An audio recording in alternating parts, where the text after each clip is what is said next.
One season in Houston. Now, it's fair to say it wasn't exactly a position to succeed, and it wasn't going to be more than a year job to turn that program around. So here's the deal. Over the last 3 seasons, the Texans have had 4 places in a league low 11 wins. Houston has lost 12 games in 3 straight seasons.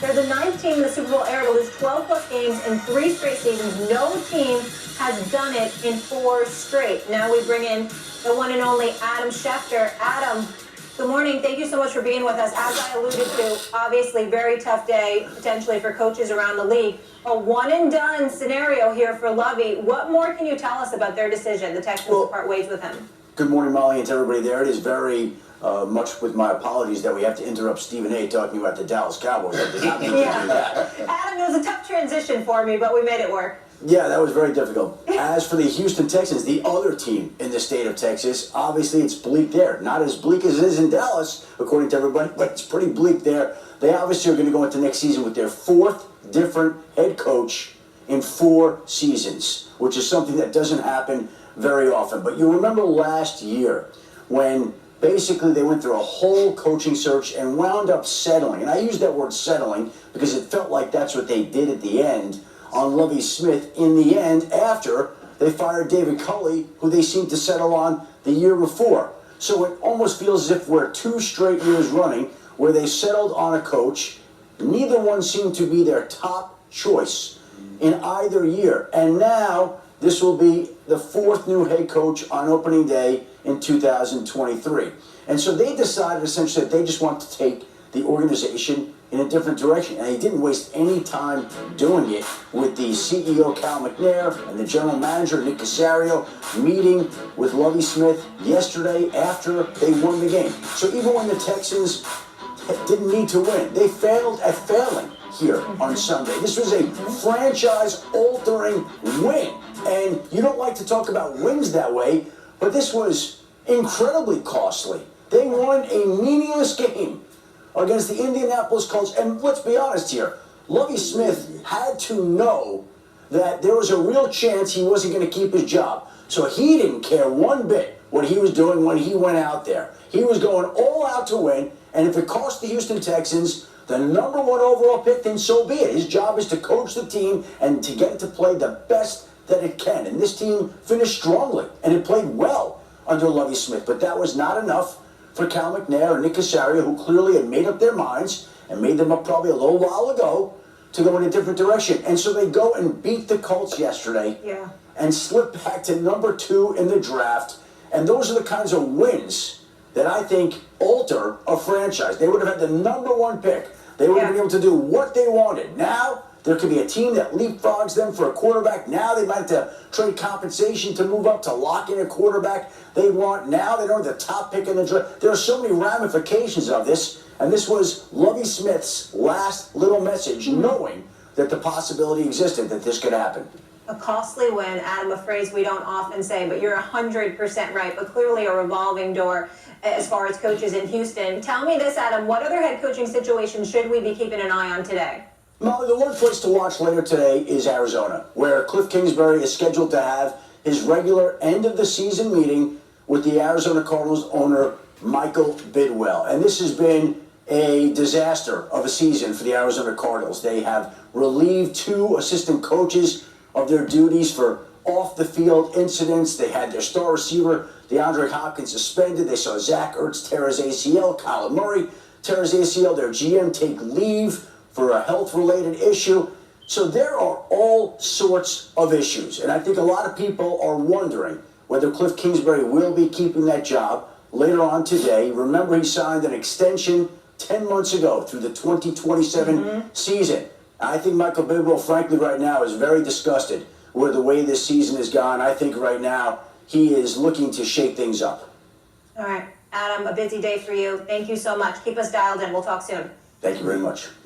Fellas, want to bring you in here and get back to Lovie. So as I had mentioned, the revolving door there at coaching, the one-and-done situation, do you think it was fair that he was fired? Candidly, I think one of them should go. I mean, the reality is Houston's fired 2 black coaches back-to-back. Yeah. They're paying $40 million for them. So I think it's unfair, yes, but I want to hear them. I'll go first. I respect Lovie Smith, the man. I've never, I didn't believe he deserved to be the head coach for the Texans, to be quite honest with you. Because I think that his years in Chicago, even though he took them to the Super Bowl thereafter, wasn't so great. Having said all of that, it's clearly wrong and unfair that he was fired after 1 year. Cully fired after 1 year. The Houston Texans organization, I'm going to say something loud and clear over the national airwaves, and I don't give a damn what anybody thinks.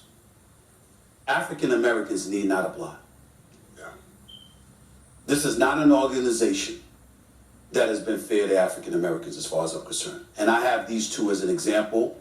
You can use Romeo Crennel and the kind of situation they put him in the past. I don't like this organization.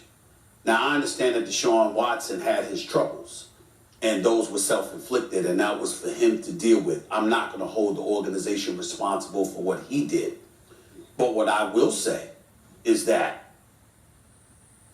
the organization and what he was describing when he wanted to be traded from the organization, it's consistent with what we've seen. How, in God's name, does Nick Caserio still have his job is beyond me. You are a GM, you just got there, and this is going to be, you're going into your fourth head coach on opening day.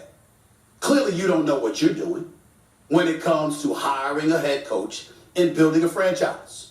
You came from the Patriots, if I remember correctly, but it's just embarrassing. This guy, Jack Esper, I will remind everybody on national television. Yeah, Jack Esper stuff.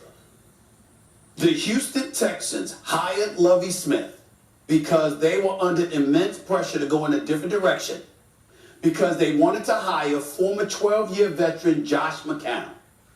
Josh McCown, no shade on him. Everybody you talk to says, good guy, knowledgeable about the game of football, etc., etc.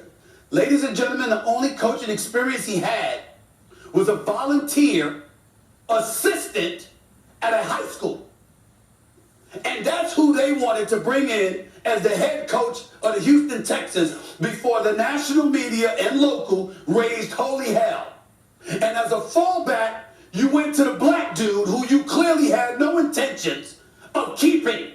You just wanted them to band-aid the issue for the moment to buy you some time before you did what you wanted to do.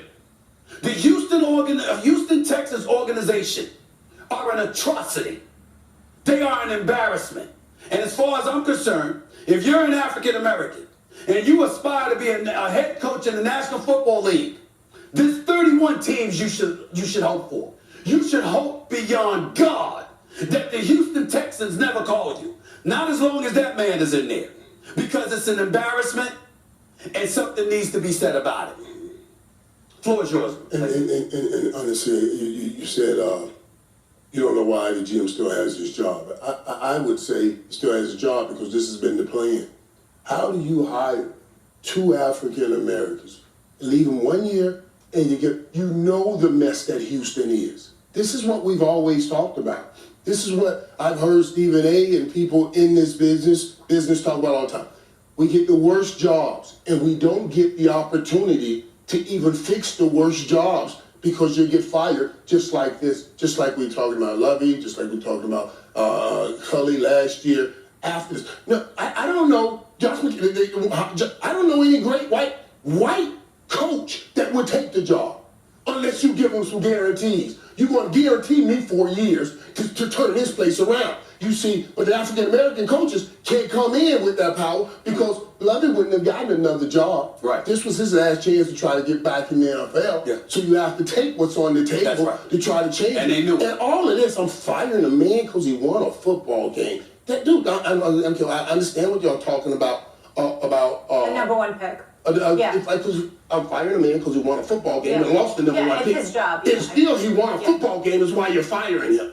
And so what I'm saying is correct. That's not incorrect. That's correct. You fired him because he won a football game. Yeah, it's going to cost you the number one pick, but I don't want a coach that's not going to argue back if I say lose a game. Why do I want that coach on my football team? I want him to argue back. If we lose the game, we lose the game. But I want you to be coaching to win. Those players don't want to, they're not going in the games trying to think about, let's try to go get that first pick. We talk about this on TV. That stuff don't come in a locker room. I've been in a locker room. I've been on 1-15 teams, 3-13 teams. I've never heard anybody say, let's don't lose so we my life, and if he did, I'll bust him in his mouth. Right there in the locker room. So all of this noise we're talking about, we will fight because we won a game, is absolutely crazy. That's that man's job to try to go win a game. And to take a mess that all of them have turned into a mess. And I was one of the first ones to start reporting on that mess. I remember, Stephen A., when you had me come in with the DeAndre Hopkins situation, after I had talked to DeAndre Hopkins. I knew what was going on there.